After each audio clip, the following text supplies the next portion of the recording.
Good evening, everyone. This is the Black Post. This is the Black Post where the message will be sent. No matter if you love it, no matter if you hate it, it will be delivered. Kumbaya, my Lord. Kumbaya. Hold the vote. Hold the vote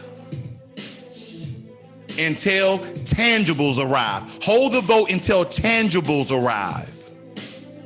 We need to understand when we unpack this particular narrative, when we unpack this particular true story, that we will be going down a timeline in history. I'm not telling you not to vote. I'm not stopping you from voting. I am telling you to hold your vote until tangibles arrive. And I'm going to break down in the most layman's terms on why you should hold your vote and not vote for anybody who does not hand you tangibles for you, your family, and your community. Hold the vote, family. Hold the vote, family. Hold the vote. Let's break this down. Let's unpack this atrocities. Let's attack this timeline. I don't want to be before you long like the good pastor may say, but I may be before you long, but I guarantee you will learn something today. I won't be vague and I won't be detailed, but I will give you just enough information in order for you to vote or hold the vote. I'm going to tell you my stance right now. My stance is to hold the vote. Hold my vote for ransom. I am boycotting my vote. My vote has a price. I'm not just going to be voting the vote. I'm not going to just be voting to get Donald Trump out of office. I am not just voting because they promised us something. This is B1 Brigade, baby. This is B1 Battalion. This is B1 Company. Until you offers us foundational Black Americans tangibles, I am telling you guys, you should think about holding the vote. Holding the vote. American slavery, 1619, 20 enslaved Africans by a Dutch ship to Fort Hampton, Virginia, which we know today through enslaved Africans have been a part of the Portuguese, the Spanish, the French, the British history across the Americas since the 16th centuries. See, we need to understand that the captives who landed in Virginia were probably the first slaves to arrive that would become later, 150 years later, the United States of America. What do our brothers did back in 1619 and therefore on? They were in the tobacco fields. They were in the rice fields. They were in the sugar fields. They was in the cotton fields. And they also cultivated indigo. What occurred to us in slavery? We were whipped. We were beaten. We were battered. We were raped, men and women. We were maimed, lynched, dismembered, hunted, tortured. We fought for sport, psychological discord, insanity. The list goes on and on and on. The list goes on and on and on. We're not going to even talk about Jim Crow. But what we will talk about is a so-called Emancipation Proclamation. You saw him. You know him. You saw him. You know him. President Abraham Lincoln issued the Emancipation Proclamation on January 1st, 1863, as the nation approached its third year of a bloody civil war. Its third year. Its third year of a bloody civil war. See, the proclamation declared that all persons held as slaves within the rebellious states are and henceforth shall be free. I'm going to say it again. That all persons held as slaves within the rebellious states are and henceforth shall be free. I didn't make this up. So if you think that the Emancipation Proclamation freed all slaves, then you are absolutely 1000% wrong. See, the Emancipation Proclamation granted freedom to the slaves in the Confederate States. And if states did not return to the Union by January 1st, 1863, in addition, under this proclamation, freedom would only come to slaves if the Union won the war. And that's by the President of the United States of America, Abraham Lincoln. See, we need to understand that in November 6, 1860, I'm getting somewhere, family. Hold the vote. November 6, 1860, Abraham Lincoln is elected the 16th president of the United States, the first Republican president in the nation who represents a party that opposes the spread of slavery in the territories of the United States, so-called. See, what we need to understand, ladies and gentlemen, that the Democrats and the Republicans both had slaves. But see, the Republicans like to play the tide, the tug of war tide against, the Republicans are the one who freed the slaves. They freed some of them for their gain. They freed some of them for their power. They freed some of them for money. February 8th, 1861, the Southern states that seceded created a government at Montgomery, Alabama, and the Confederate States of America are formed. The Confederate States of America are formed. February 18th, 1861, Jefferson Davis is appointed the first president of the Confederate States of America at Montgomery, Alabama, a position he will hold until elections can be arranged. Let's skip down a little bit. Let's put some dignified information and context on this thing. See, we need to understand during January 1st, 1863, okay, the Emancipation Proclamation goes to effect, okay, applauded by the abolished, included Frederick Douglass. There are others who feel it does not go far enough. Of course it doesn't. Now, what we need to understand is Lincoln justified emancipation as a wartime measure, Without the Civil War, slaves would have never became free. That is what we need to understand. And was careful to apply it only to the Confederate States. He was careful to apply it only to the Confederate States currently in rebellion. So all the other states had slaves. They were not free. See, exempt from the proclamation were the 4 border slave states and all parts of 3 Confederate states controlled by the Union. Okay? Exempt. That means they had slavery in those states. In 1862, President Lincoln opened the door for enslaved Africans to enlist in the Union Army to help what? The uprising of the Confederate States of America. See, this is the information they don't teach your ass inside of your grade school. This is the information they don't teach your ass inside of your college because they don't want you to know the real truth.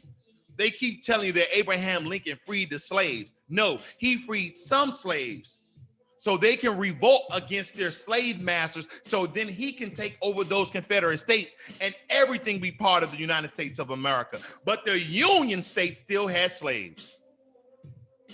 Hold the vote until tangibles arrive. The proclamation declared all persons held as slaves within any state or designated part of the state, the people whereof shall be in rebellion against the United States of America. Let me tell you something, family. We have all heard of the 40 acres and a mule promise to former slaves. The promise was the first systematic attempt to provide a form of reparations to newly freed slaves, and it was astonishingly radical for its time. Oh yeah, it was radical. Because what they give, they also take away. Who am I talking about? The white supremacists, the racist and justice system that was built on the backs of enslaved Africans. Well, we need to understand that the federal government massive confiscation of private property around 400,000 acres, formerly owned by the Confederate landowners, and its methodical redistribution to former black slaves, which most of them, you haven't even heard of it, was generated by black leaders themselves. Now, if this is a fable, is this a lie? Is this a fantasy? We have all been heard of the 40 acres and a mule. But see, there was a Union general, William T. Sherman, who was issued by supposedly Abraham Lincoln a special field order number 15 that was issued on 8/16/5, January 16th, 1865. And the account is half right. There was never a mule. Sherman prescribed that 40 acres in that order, but not the mule. But what many accounts leave out is that the idea for massive land redistribution actually was the result of a discussion that Sherman and the Secretary of War, Edwin M. Stanton, held for 4 days before Sherman issued the order. Now, with 20 leaders of the black community in Savannah, Georgia, where Sherman was headquartered, following his famous March to the Sea, the meeting was unprecedented in American history. Did this really happen? Because the U.S. government would tell you that this never happened. But let me tell you that William T. Sherman is a real man. Let me tell you that Abraham Lincoln is a real man. Sherman's order came on the heels of his success march to the sea from Atlanta to Savannah, and just prior to his march northward into South Carolina, radical Republicans in the U.S. Congress, like Charles Sumner and Thaddeus Stevens, for some time had pushed for land redistribution in order to break the back of Southern slaveholders' power. This is about power. This is about position. This is about money. See, feeling pressure from within his own party, U.S. President Abe Lincoln sent his Secretary of War, Edwin M. Stanton, to Savannah in order to facilitate a conversation with Sherman over what to do with the Southern planters' land, to do with the confiscated Confederate land. And on January 12th, Sherman and Stanton met with 20 black leaders of the Savannah community, mostly Baptist and Methodist ministers, to discuss the question of emancipation. Lincoln supposedly, allegedly, approved Field Order number 15 before Sherman issued it 4 days after meeting with the black leaders. From Sherman's perspective, the most important priority in issuing the directive was military expediency. It served as a means of providing for thousands of black refugees, AKA thousands of black slaves, AKA thousands of black enslaved, freed Africans who have been following his army, who have been fighting in his army since its invasion of Georgia. He could not afford to support or protect these refugees, these slaves, these free enslaved Africans while on campaign. He couldn't protect them. He couldn't support them. So he wanted to drop us off.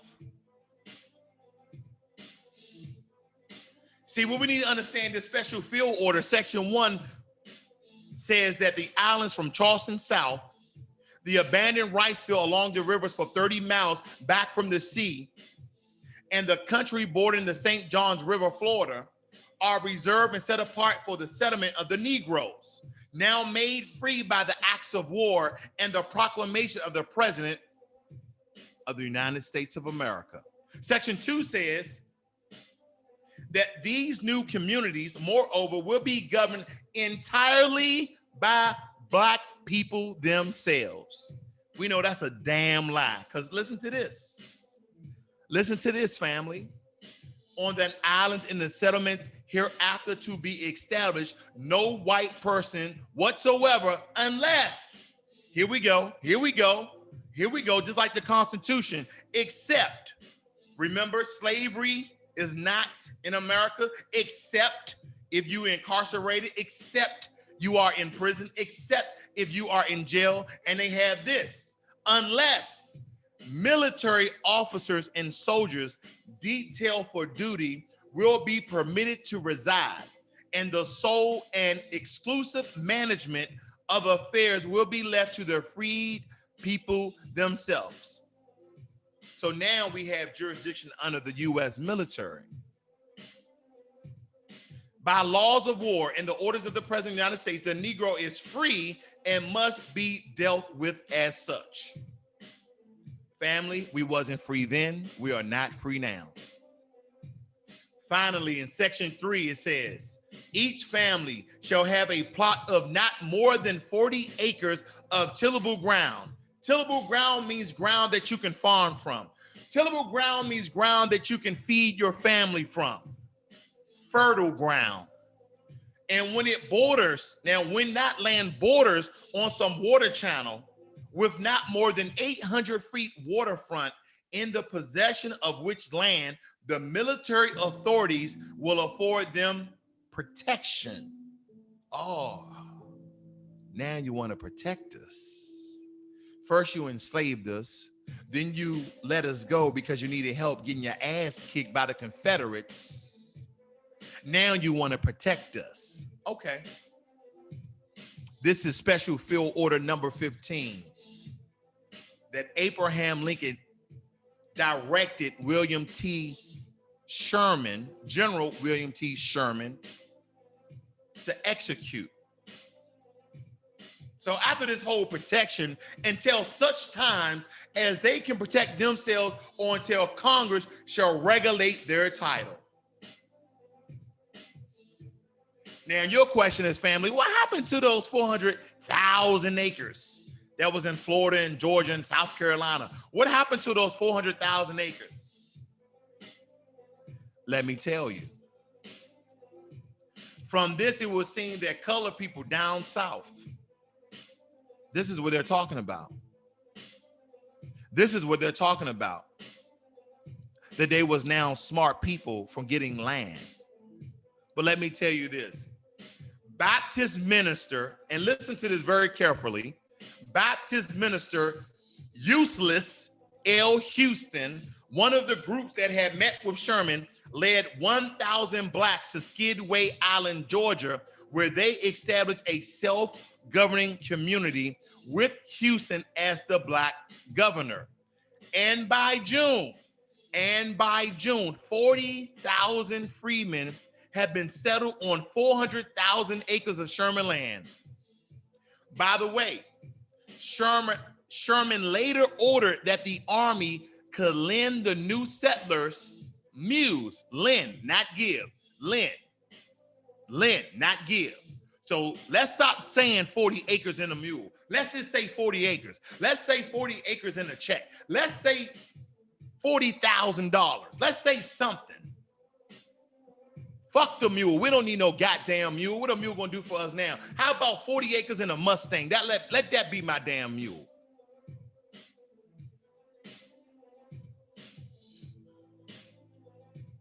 Let that be my goddamn mule.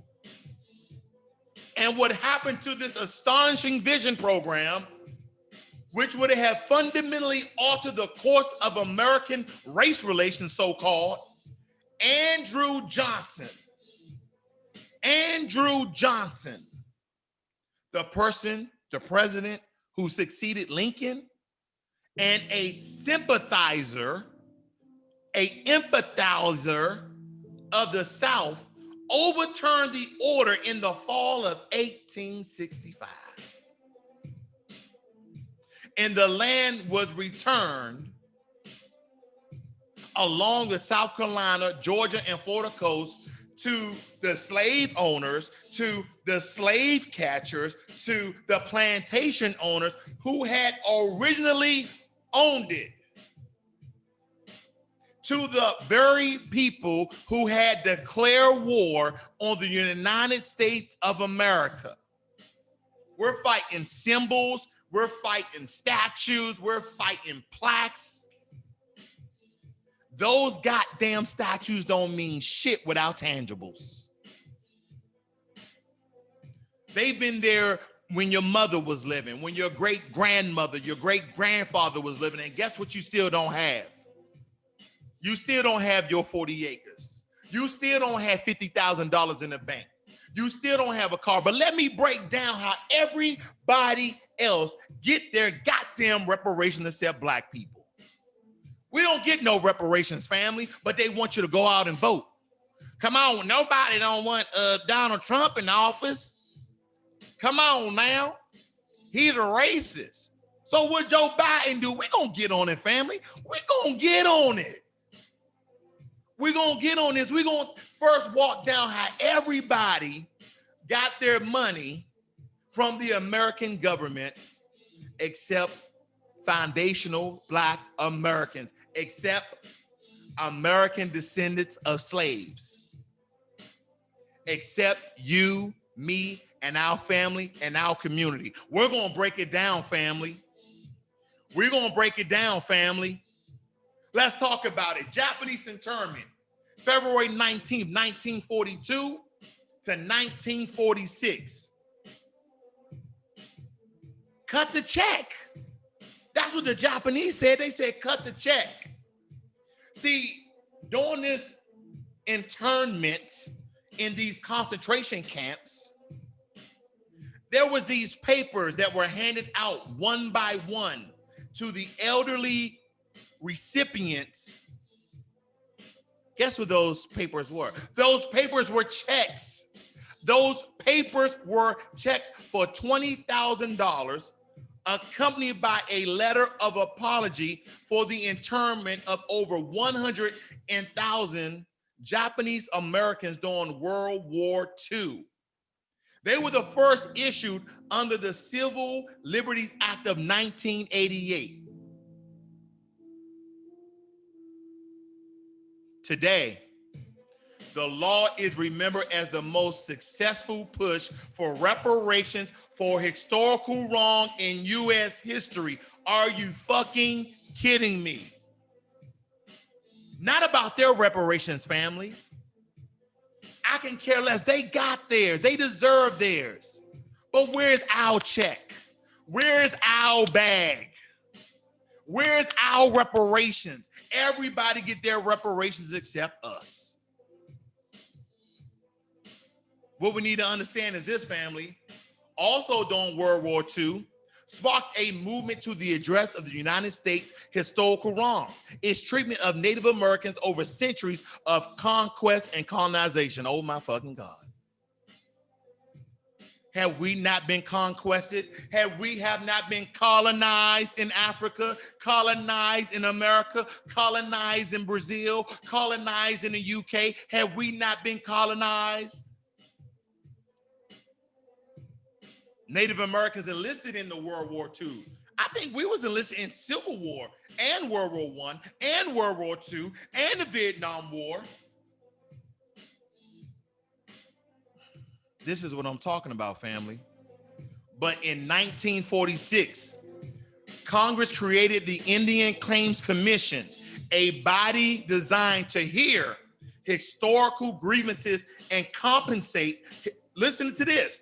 To hear historical grievances and compensate tribes for lost territory. Let me tell you something. We're going to get into it because Cory Booker, that's right, former presidential candidate Cory Booker, did something similar, but not to this effect. We have to learn from history, family. We have to learn from history. And what this did was it commissioned extensive historical research and ended up awarding about $1.3 billion to 176 tribes and bands. Now, the money was largely given to groups when the distribution of money among their members, but for some tribes whose members didn't live on a reservation. But see, through that time, The American government misappropriated those funds like they do any other fund. They paid their boy off. They got slush funds. They did vacations. They bought housings. But this was what the Native Americans did to get their money. See, this is called the Native American Trust Fund, the massive mismanagement. See, when the U.S. government took control of Native Americans' property rights in 1887, Indians were assured they would receive all the income from their land, but they never did. But see, during the case of Cabo versus Salazar, class action lawsuit resulted in a settlement for Native American plaintiffs. According to accounts from whistleblowers, many belonging to individual Indians were skimmed, redirected, or thrown in with general government funds by the U.S. Department of the Interior or its appointed representative. Do you understand what they did? You heard what they said? They skimmed a little bit off the top. They redirected the funds, or they threw it in with general government funds. That's what they did with the Native Americans' money that were promised to them. Well, thank God somebody got money promised, because I see that we got jack and shit. In 1996, Banker Louis Cabo filed a class action lawsuit charging the government mismanaged more than $100 billion in oil, timber, grazing, and other royalties on land owned by some 500,000 individual Indian beneficiaries. $100 billion mismanaged. Generational wealth white people have. Generational wealth politicians have. Family, you got to know your history. You got to understand why you shall hold the vote until, because everybody is getting their money. Now, after a trial in June 2008, Judge James Robertson ordered that the government is responsible for about $455 million of missing Native American money. The Native American plaintiffs expressed disappointment at the verdict, which holds the government accountable for only a fraction. They said, hold up, bruh. This is only a fraction of the money you owe us. Don't come to us unless you come with the whole bag.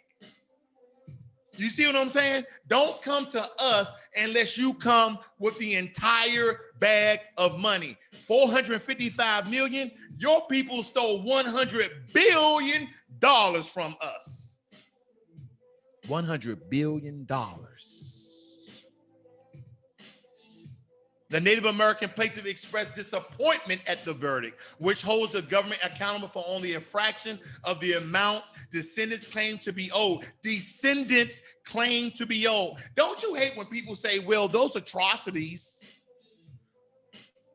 those horrible things that happened to your ancestors happened in slavery? You didn't go through slavery. You didn't go through those atrocities. What does this say? That the government is held accountable for the fraction of the amount that descendants of Native Americans, descendants claim to be owed. Descendants claim to be owned. Fucking descendants claim to be owned. Do you understand what I'm talking about? And have not yet said whether they will appeal. Now, let's break it down. In early December 2009, the government offered and the plaintiffs accepted a settlement in this 13-year-old case. The settlement provides $1.4 billion to be shared among the plaintiffs. The federal government commits another $2 billion to buy up small shares of scattered properties from the current owners. The settlement includes the creation of a $60 million federal Indian education scholarship fund to improve access to higher education for Indian youth. Family, are you with me? $60 million for education fund, for higher education for the Native Americans. $2 billion to buy up land that was stolen from them. A commitment by the federal government to appoint a commission that will oversee and monitor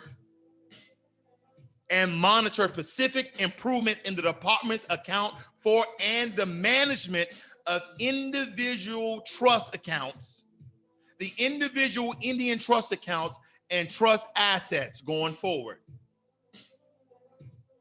In late 2010, the House and the Senate both approved the Cabo lawsuit settlement.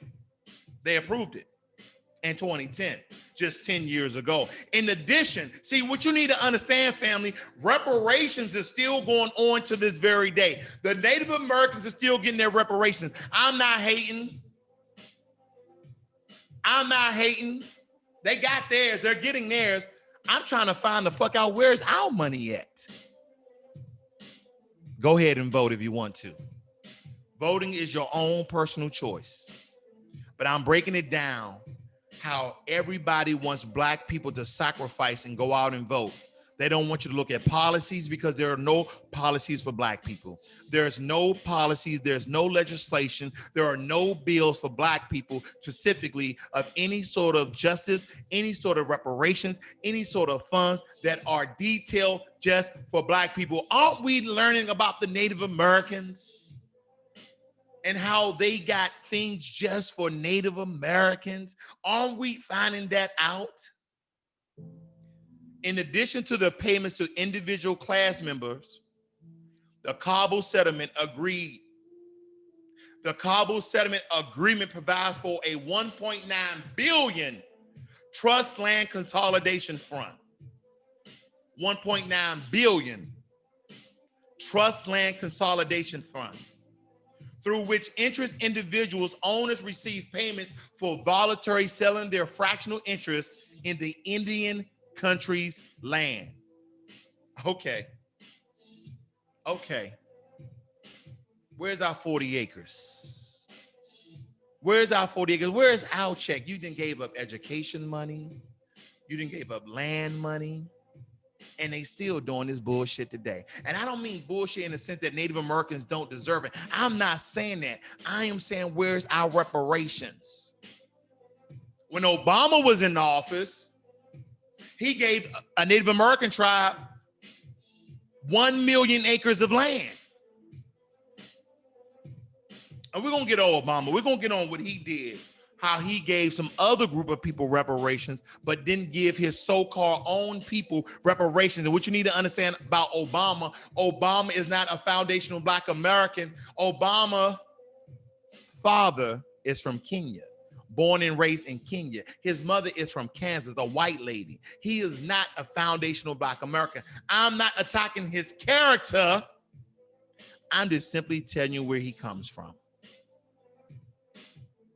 Now, that land would then be held in a trust for the tribal's jurisdiction.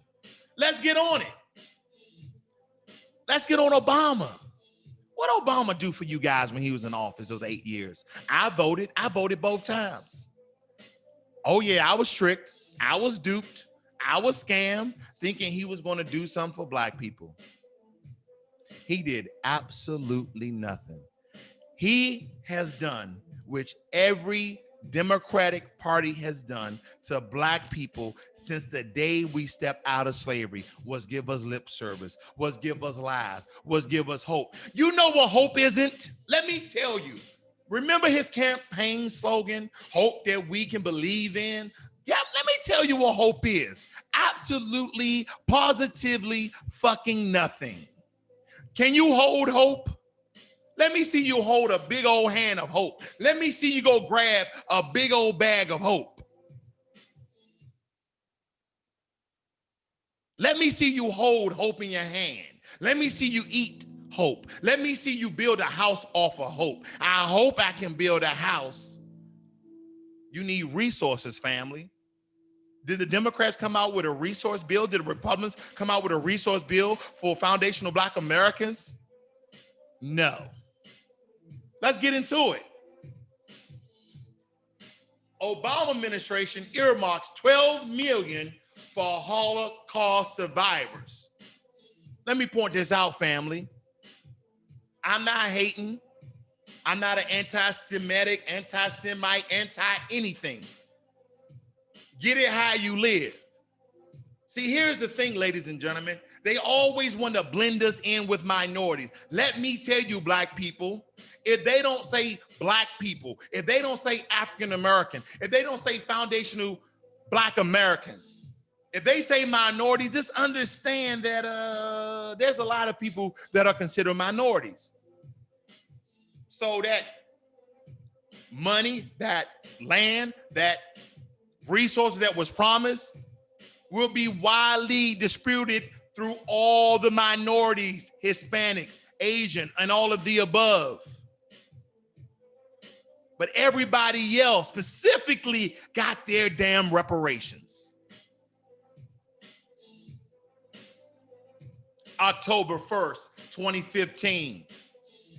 Obama administration has awarded $12 million for assistance to the Holocaust survivors. See, the allocation from the Department of Health and Human Services to the Jewish Federation of North America to be dispersed over 5 years is part of an initiative launched in 2013 by Vice President Joe Biden. Y'all remember when Joe Biden was on the Breakfast Club with Charlamagne the God, and Charlamagne the God said, "What are you gonna do for black people?" And he ended up telling us, if you don't vote for him, you ain't black. But you out here giving everybody else fucking reparations. You ain't gonna give us shit. And you talking about if you ain't black, you ain't vote. I ain't voting for shit until tangibles are on the table, until resources are in a bill. I'm not angry, family. I'm just passionate. But I'm tired of this bullshit they giving us. And you got all these goddamn coons. You got all these people busting it up for Zaddy, trying to convince you should go out and vote just to get Donald Trump out of office. But they're not giving you nothing for your vote. Hold the vote hostage. Boycott the vote. My vote has a price. Just like the Jewish people. Combined with matching private funds, the approximate $2.5 million per year over the 5 years will support $4.1 million in programming annual for the organizations that help Holocaust survivors.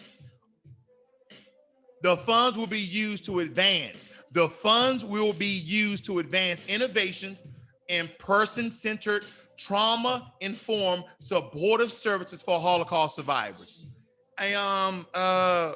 This is a question, quick, family. Where the Holocaust happened at? Where was that at? Was that in the United States of America? Where was the Holocaust at? Oh, okay. I thought it was in Europe. My bad. Okay, I thought it was in Europe. I didn't know it was in America. But the first black president gave reparations to the Jews and did not give it to the people he fucking looked like. With this award, we will be able, this is what the Jewish people said. With this award, with this money, we will be able to advance our efforts to provide crucial services to vulnerable survivors, including those living in poverty. So those living in poverty, because there's no black people living below the poverty line. There's no black people living in the projects. There's no black people living in the hood. Those in the Orthodox Jewish community and those from the former Soviet Union. The Jewish said, these are our mothers and fathers, our teachers and our mentors. They deserve to live their remaining years in dignity. And this award will help make that hope a reality. Get it how you live, Jewish people. I feel you. America, do you understand what you have done to black people? Why can't we? Why couldn't our grandmother, grandfather live the rest of their days in dignity on their own land? The land that you should have gave them, the land that you promised them, the land that we could have built wealth generationally over the course of fucking time, but you didn't do that, Andrew Johnson. You took the fucking land back, and no politician, nor Democrat, no Republican, no independent gave anything back to black people. What you did was you gave us syphilis. Then you say, oh, we know that we gave black people syphilis, so we're going to give you medical care. Oh, well, thank you, great white man. Thank you, great white help. Thank you, massa. Fucking race soldiers.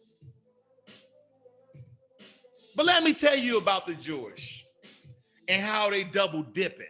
I'm not mad at them, though. I want to point that out very clearly. I am not mad at the hustle.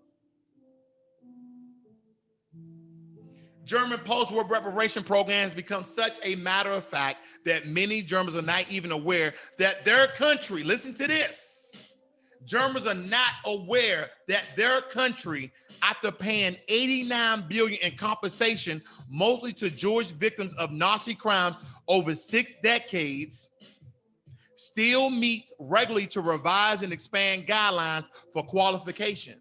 The aim is to reach as many of the tens of thousands of elderly survivors who have never received any form of support. So Germany is giving the Jewish reparations, America is giving the Jewish reparations, but black people, you get jack and you get shit and you get zilch and you get nada and you get donut and you get absolutely nothing. You get absolutely nothing. Don't you know when people say they're just giving us lip service? Don't you know that? They're just giving us lip service. Let me talk about it really quickly. Let me talk about this lip service. From this gentleman right here, a reparations bill led by U.S. Senator Cory Booker, a member of the Senate Judiciary Committee, has reached 12 co-sponsors in the Senate. The landmark bill introduced by Booker in April is the only reparations bill ever to be introduced in the post-Reconstruction U.S. Senate.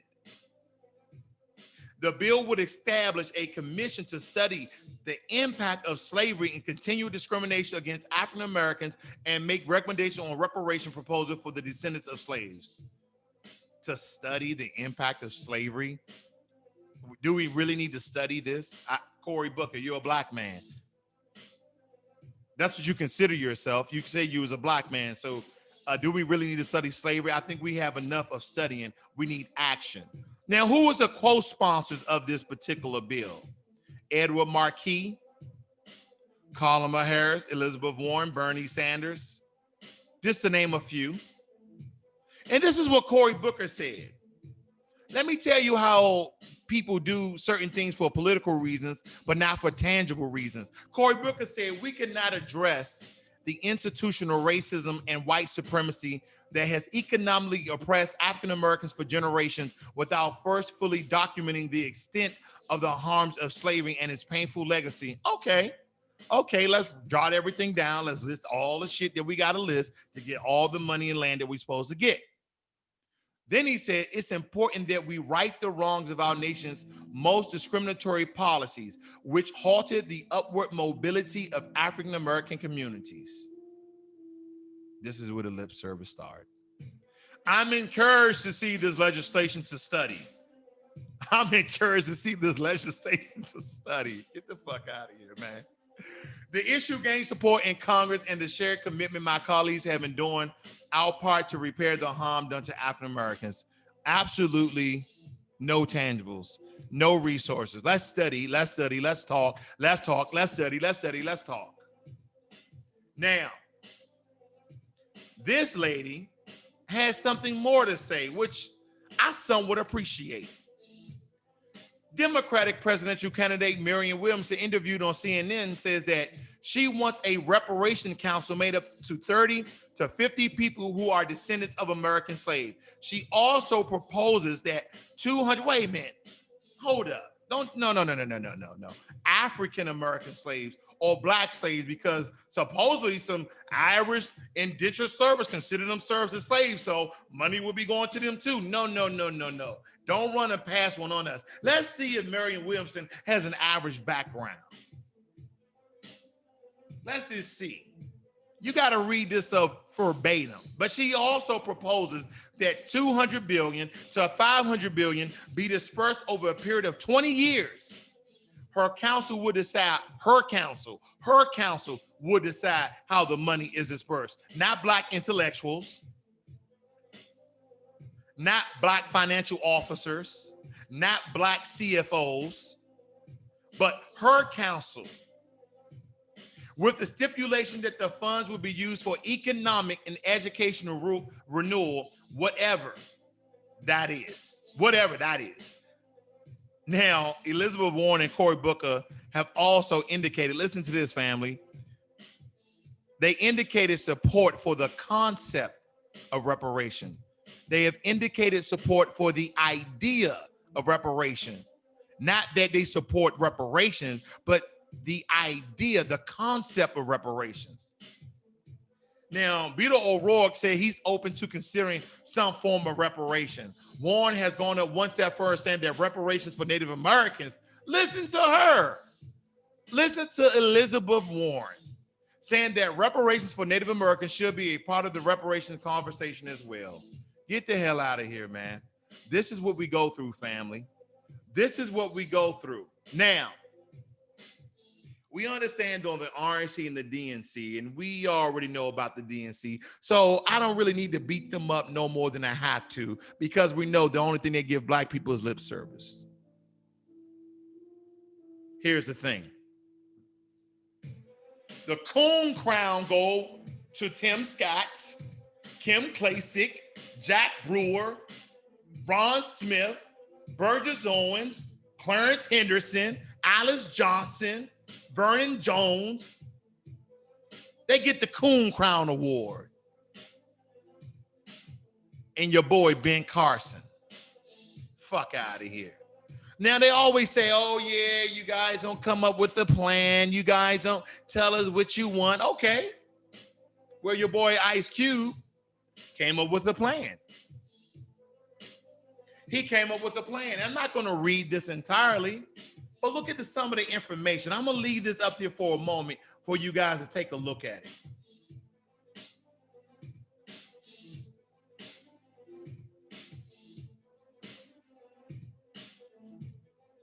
If you go down there, it said massive bank lending and finance reform.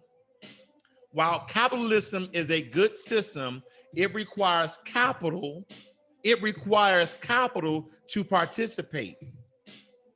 Redlining was a prevalent bank system years ago of minimizing loans to hazardous neighborhoods, which were usually defined as those predominantly Black or Jewish. While redlining was made illegal in 1968 with the passage of the Fair Housing Act, and then again with the 1977 Community Reinvestment Act, statistics show that the preparation of de facto redlining in many of the small and the same communities, most notably Black communities, still exists. Studies consistently show Blacks are denied access to lending in roughly the same percentages as the acts before. He's go on to do additional financial reform, talking about the cookie jar. Oh yeah, the cookie jar. I see a cookie jar is a company, any company that was knowingly involved in human trafficking, human bondage, slave trading, or slave labor at any point in its existence, at any time. Companies found to have directly benefit by the private prison system, and those who perpetuated overtly racist policies will also be considered cookie jar companies. Individual negotiations will be conducted by a commission formed by the singular purpose of assessing penalties and remedies from these companies caught with their hands in the cookie jar. Oh yeah, we're going after you guys too. You made some money. I don't agree with everything in all of these forms, but I agree with a lot of it, because this was just called tangibles. These are tangibles, family. See, what you saw from Cory Booker, Elizabeth Warren, that's lip service. Let's do a study on slavery. We come to understand that the white people did the Black people and the slaves bad. So let's study this. Let's go over it. Let's talk about all the humane things. Don't we have records of this? Don't we have documentations of this? Don't we have pictures of this? Isn't this still going on today? Why do we still need to study it? Ice Cube plan is for action, is for resources, is for tangibles. Who else made a tangible plan? T.I. Open letter to the Lords of London from the descendants of the enslaved. This is what he knows to be. See, let's get right to the tangibles. He says, 1, 10% ownership of Lords of London be given to us the descendants of African slaves. The ownership would be administered by a courtesan that would be created, whose board of directors will consist of African American community leaders, attorneys, financial executives, and the like. The profits and the dividends will be distributed in a fair manner through guidelines set up which are mutually agreed upon by your company and the courtesan. 2, board diversification with at least one member of the 15-seat board being occupied by an African American. Because we understand that Lloyd's of London is a UK company. 3, accurate annual tracking of reparations, similar to your modern day slavery and human trafficking statement. Now, 4, I don't really agree with this one, but okay. $1 million cash loan with 1% interest as financial recompense made available to every African-American adult once in their lifetime for the next 200 years.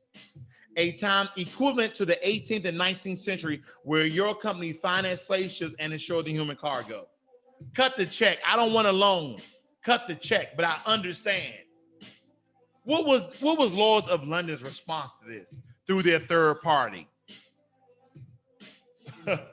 It says here, Lloyd's Market have operated for over 330 years, and there is much to be proud of in our long collective history. Oh yeah, so you're proud of slavery, talking about much to be proud of. However, there are aspects of the market's past about which we cannot feel pride, and this includes the fact that the insurers in the Lloyd's Market insured vessels that were involved in the 18th and 19th century slave trade. As representatives of today's Lloyd's Market, we are deeply sorry for this. That's all you got to say? Okay. Okay. We cannot, unfortunately, undo the past. We know you can't undo the past, mother. We know you can't. Why do people pander black people like this? You know, let me pontificate a little bit. Let me pontificate just a little bit. But we would like to play an active role in trying to level the playing field for black and minority. Time out. Time out for time out. That goddamn word again, minority. No. What did T.I. say? He said enslaved Africans. He said African Americans. He didn't say no goddamn minorities. Stop trying to spread our wealth to other people.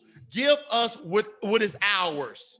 The Jewish got theirs and getting theirs. The Native Americans got theirs and getting theirs. The Japanese got theirs. Can we get ours?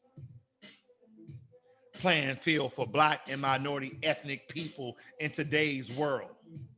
On June 10th, we announced an initial action plan that focused on education, research, and significant funding for charities and other organizations that promote opportunity and inclusion for black and minority ethnic colleges. Black and minority ethnic, come on, man, I can't even do it. I can't even do it. I can't even do it. There is much more to do, and we will work with our cultural advisor group to determine our long-term plans. Okay. I can't do it, family. I got to move on. I just got to move on. Uh-oh. Who you voting for, fam? Hold the vote. Remember when she started running for president? Remember, she ran on an East Indian American ticket, not a African Indian American ticket. See, they want you to vote for the Democrats, and that's why they got a woman of color. I can say that, right? She's African. Her father is African of Jamaican descent. Okay, so she's African and Indian. Her mother is from India. Her mother is Indian. So they're trying to get the Indian, the Asian, and the African American vote. What did she do? Y'all remember the truancy law? Remember, here's the thing. Why are you going to vote for somebody who don't even consider themselves black? They only considered themselves black when they were being reviewed to be VP of the United States of America. And don't forget, she called Joe Biden out on his mass incarceration. But don't forget, she was the same prosecutor in California prosecuting majority of black people. And a lot of those black people were innocent. I'm gonna move along. Uh-oh, you're right, Trump.